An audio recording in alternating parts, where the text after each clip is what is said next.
And as we continue, we will speak of how to live forward from this other side, without slipping back into old bargaining, without needing to recreate chaos to feel alive, and without needing to make the world your proof, because the deepest proof you will ever have is the quiet fact that the divine is now more satisfying than any substitute you once chased, and that satisfaction is not fragile. It is the signature of a being remembering what is real.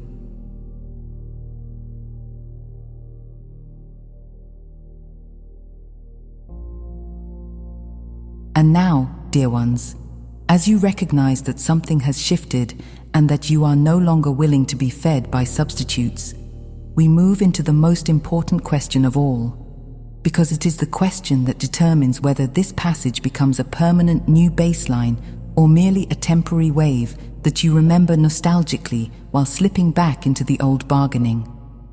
How do you live forward from here?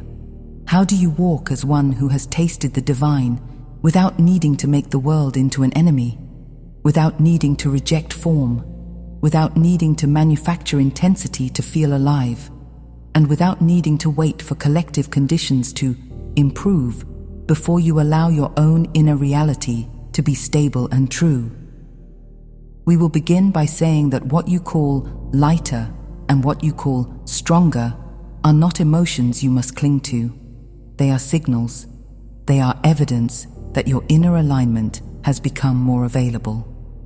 And the greatest mistake you can make at this stage is to treat these signals as accomplishments that must be protected by tension, because tension is the old language of control, and control is the old habit of believing that peace is fragile.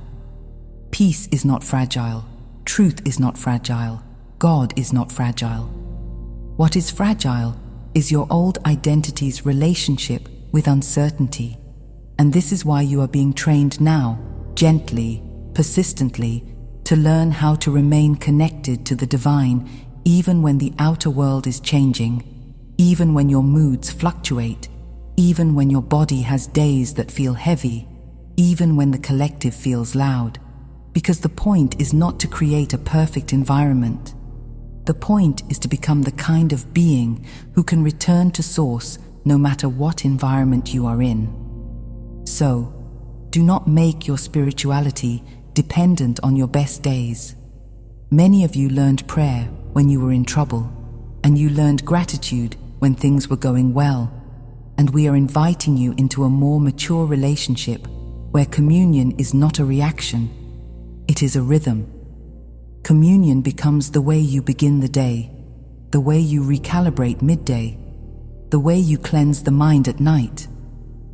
Not because you must perform spirituality, but because you are finally willing to treat your attention as sacred, and sacred things are given consistent care.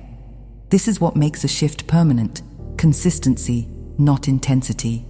Now we know that some of you hear consistency and your mind immediately tries to build a rigid routine, and then you fail the routine, and then you shame yourself, and then you abandon the whole thing. We are not speaking of rigidity, we are speaking of returning. Returning is gentle, returning is flexible, returning is not a perfect schedule. It is a simple willingness to come back again and again to what is real. You can return in one breath. You can return in one sentence. You can return in a moment of quiet where you place a hand on your heart and remember that Creator is the only power. You can return while you are washing dishes. You can return while you are driving. You can return in the middle of a difficult conversation by choosing not to abandon your integrity. Returning is not a performance, it is loyalty to truth.